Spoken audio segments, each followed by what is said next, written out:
Hello and welcome back to Down the Track. And what an entertaining test match and test series this is turning out to be. India and South Africa.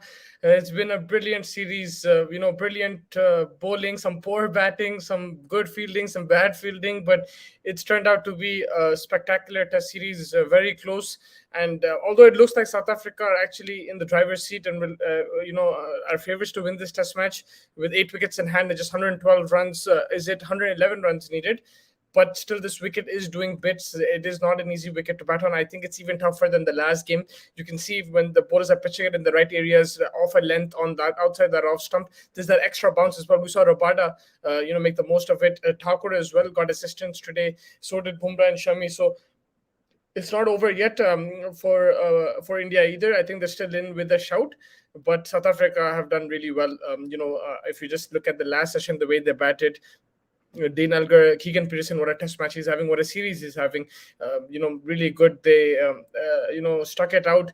They consumed the pressure and, absorbed the pressure, consumed the deliveries, and then scored runs when needed. They got the boundaries whenever it was needed. I think there was a couple of overs which went 10 plus, 12, 13 runs, 2, 3 boundaries back to back in each of those overs. So they played attacking shots and they were defensive as well. They got a bit of luck their way, whether it was through DRS or whether edges falling short of slip. There was luck for South Africa, but you always make your own luck. The way you play, the way they were playing with the soft hands, the way they were leaving everything, with playing shots with an intent as well, and a very good performance so far. It's been the best batting performance in this match, but in particular. But there's still a way to go. It's not over yet, and I think it might just be a bit tougher than the last game. Even though they won the last game by 7 wickets, this might be just a bit tougher. Although you're looking at me and you're probably saying it's done. India don't have a chance. 101 for 2, just 111 runs needed, 8 wickets in hand. You still have Bavuma there. You still have Peterson who's batting on 48. But one brings two brings three. You see the Indian innings. That Virat Kohli and the Rishabh Pant partnership. I will come on to Rishabh Pant, but if you just look at that partnership, as soon as it was broken, wickets went in a line. At one stage, it looked like India might get 250, close to 300, but 250, 260 looked realistic as a total. But after Virat Kohli got out, it became difficult. Pant was running out of partners, and he had to. All the onus was on him. So if you see, one does bring two brings three. The wickets do come in cluster, especially I think on day 4 the pitch will be a bit more tougher to bat on. So there is a chance for India, but right now it looks like 70-30 in South Africa's favor. Just also because I think I'm giving them that extra 10%, just because they've chased a bigger score in that last match. It's very surprising for me. I feel that in these conditions, batting fourth is really difficult. Even 200 plus, even it's 205, 210 that India have. I think it's a tough score to chase. But the way South Africa are playing, you have to give it. You have to tip your hats off to them. They're batting really well. They have someone like Elgar who's absorbing the pressure. You have Keegan Peterson playing the shots really good off the back foot. Those back foot punches have been excellent, and they're doing a job. And they're doing it really well against a very good bowling attack. I felt that India bowling-wise, Bumrah was disappointing today. He couldn't find the consistent line in length, straight down the leg side, have volleys, too many bad deliveries today. And I think he was trying to do different things to pick up a wicket. On this pitch, you just need to hit a line in length and things will happen. You saw Rabada, then you saw Ngidi as well. Ngidi, I think his spell changed the game today, picking up 3 wickets after lunch. He kept line and length and didn't do anything spectacular. Some balls rose out for length, some balls kept low, but it was just maintaining, being accurate, not trying too much. I think Bumrah was trying the Yorker slower ball. Even Shami, a few balls, he tried to get extra swings, so it turned into a half volley. So I think that's where India have to be a bit more careful and be more disciplined. The lines and lengths, they have to soak up that. They have to drive the boundaries. They have to drive the scoring. So by doing. To do that, you have to bowl at a particular line and length, set the field accordingly, and the dot balls will come. And after that, it can lead to a wicket. We saw that with Virat Kohli; he consumed so many dot balls, and in the end, they got the wicket. Right, they got the wicket, and not too much harm was done to the scoreboard. But let's talk a bit about the India batting. Pujara and Rahane again, very disappointing the way they batted. This might be their last chance, particularly for now. I think for the next year or so, they will probably be dropped for the next series, just because they've been given a lot of chances and they haven't risen to expectations. I still feel they do have that experience, and they have that talent there, but it's just not coming out right now. And it's probably time to give a youngster a chance, groom some youngsters, because in 2-3 years time, when the cycle of tours start again, when you start touring Australia, England, New Zealand, and South Africa again, you need that experience. You can't just put them in right now and expect them to fire. So you need that experience. I think they have to start playing in the home test matches and test matches in Sri Lanka and whatnot, and groom these players. And I think now India would probably have to look to the future. Disappointing by them, but then that man Rishabh Pant, outstanding batting, 100, scored more than half the runs for India. The way he was playing his shots, very responsible though today. If you see a strike rate, above 80, excellent strike rate, but it wasn't like he was attacking every ball. He left the ball when needed. The strike rate is so much because he deals in boundaries, and he picks a couple of overs, picks the bowler, and he goes after them. Like Maharaj, it suits the angle. We saw that against Jack Leach as well, Rishabh Pant, when he went after him in India. He chooses his balls, his bowlers. He chooses the deliveries in which to attack, and he really makes the most of it, I think, with the bat. And he did that today. The way he smashed Maharaj against Jansen, he was really good as well. Against all the bowlers, Rabada and Kidi, and it looked like he had a lot of time. He didn't look flustered. It was kind of a chanceless innings. I don't think he gave any chances either. Which is surprising given his nature, trying to attack every ball. But that's what I'm saying. But today he played with more maturity. He learned from his mistake in the last game, and you have to give him credit. This man is a special player.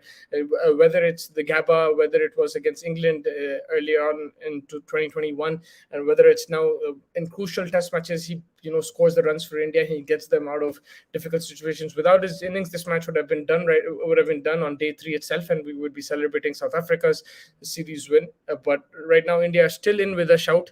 They still have a chance, and the only reason is Rishabh Pant, I think, the way he batted. And also, you have to give credit to Virat Kohli where it's due. He consumed quite a few deliveries. Yes, his strike rate was low, but he allowed Rishabh Pant to score runs from the other end. Virat Kohli made sure he was there. He made sure Rishabh Pant had a partner, and Rishabh Pant could attack when needed. The single was taken, but otherwise, he made sure that there was someone at the other end who was keeping him company, and wickets weren't going, because on this pitch, you lose one, you start losing 3, 4, 5. So I think Virat Kohli played a very, very handy knock over there, considering the circumstances. And to be honest, I'm surprised with South Africa score right now, 100 for 2. I think it's outstanding. You would take that any day of the time. If you look at even Dean Elgar's wicket, which was off the last ball, you could say, oh, he got off the last ball, so unlucky and everything. But despite even that, for just losing 2 wickets with 111 still needed, I think South Africa will take that any time of the day.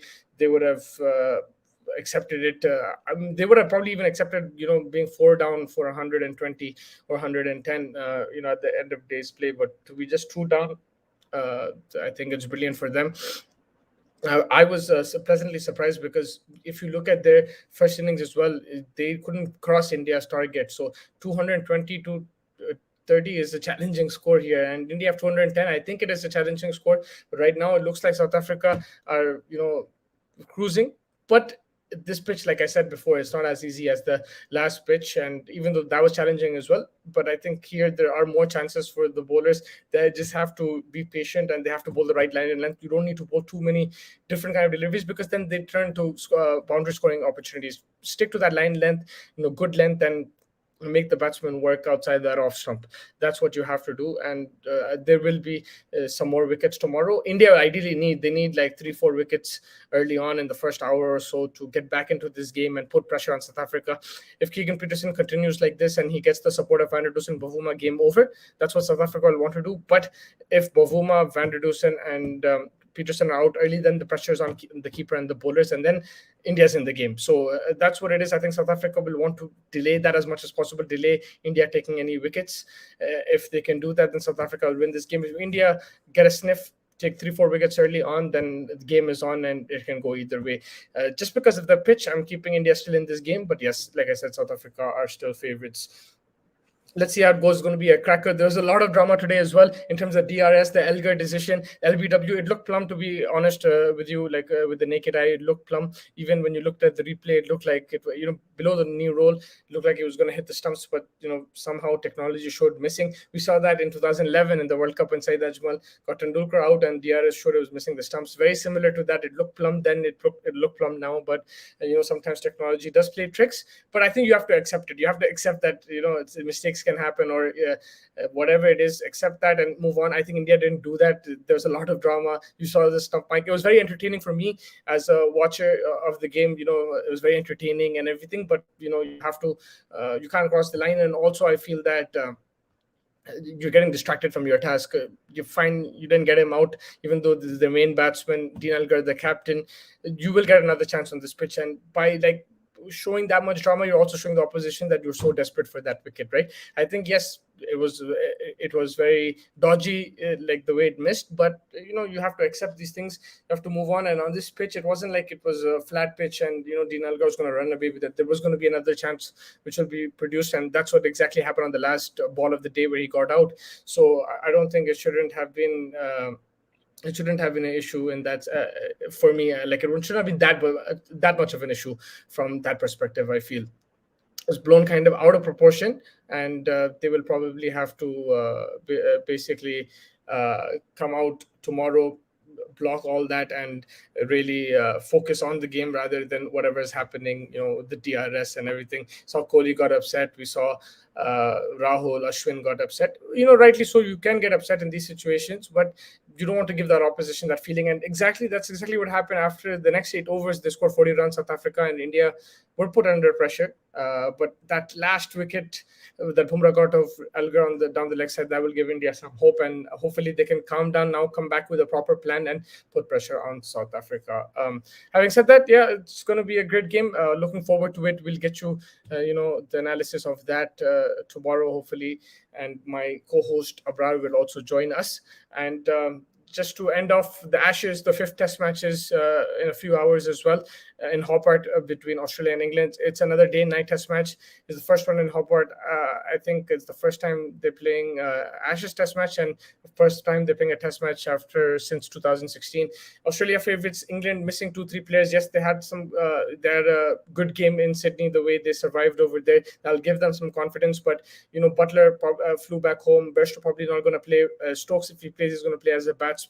Quite a few injuries there in that England camp, and it's going to be more tougher now because of those injuries against Australia, who are riding high. It looks like Boland was playing in the nets. He might play. He's been outstanding. Pat Cummins, Mitchell Starc might get a rest. I think he should get a rest, but still, I think Australia have enough resources to trouble this in England side. One thing that I would like to see is Steve Smith perform. It's been a long time. I think it's been a very quiet series for him. Unlike him, not to get an Ashes 100. Labuschagne, he's been decent as well. Warner has had his good knocks, but someone like a Smith, that Smith special is something that we've missed out of the series. So Khwaja and Travis Head both are going to play. Khwaja will probably open the innings, so that'll be also very interesting and fun to watch. He was outstanding in that last Test match, brilliant batting, and he deserves a spot in this team. But yeah, I think Australia favorites for this Test match as well. I know that England did draw that Test match. They played well in that game. There was a lot of positives to take out, whether it's Stuart Broad's bowling or Bairstow's batting, Ben Stokes' batting. But with the injuries and everything, it does make it a bit more difficult. And hopefully we get to see a good close game like we did in the last one. But it might just be difficult. And I'm happy for the Hobart crowd. They're getting some cricket after a while, international Test cricket, and hopefully we get to see the crowd in and enjoying. And also, tomorrow the Under-19 Cricket World Cup is starting. It's going to be very exciting in the West Indies. A lot of talent to look out for. There's some good, really good teams. Bangladesh defending champions. You have India, champions of Asia. Pakistan are a really good team. So are Australia. With the home side, West Indies have some talented players. South Africa have this new AB de Villiers that everyone's talking about. We'll get to see him as well. Let's see what happens there. Hopefully, we'll cover that and get you the latest from that World Cup. It's always great to see the Under-19 World Cup, because we see great players coming from there. Right now, if you see the top players in the world, whether it's Babar Azam, Virat Kohli, Steve Smith, Kane Williamson, Tim Southey, all these guys, Trent Bolt, these guys are all come from the Under-19 World Cups. They've all played a part in the World Cup. So, again, exciting times, I feel, and it's good to see the next generation. And hopefully we see some good pitches in the West Indies. Sometimes it's slow over there, but hopefully we get to see some good pitches and some exciting cricket and some brilliant talent to come through. And maybe in 10 years' time, these guys will be ruling the cricket world like the current crop is, 10, 15 years ago. I remember seeing Virat Kohli in Malaysia, Babar Azam in 2010, was it? He bowled some off-spin as well in that 19 World Cup. Kane Williamson in that World Cup against India as well, I remember. So Wayne Parnell. and plenty of other players who are now doing really well. So hopefully we get to see that as well. So stay tuned for the latest cricketing content. And yeah, it's going to be nail-biting day tomorrow, especially in the test match. Let's see how it goes. And until then, take care and thank you so much for joining.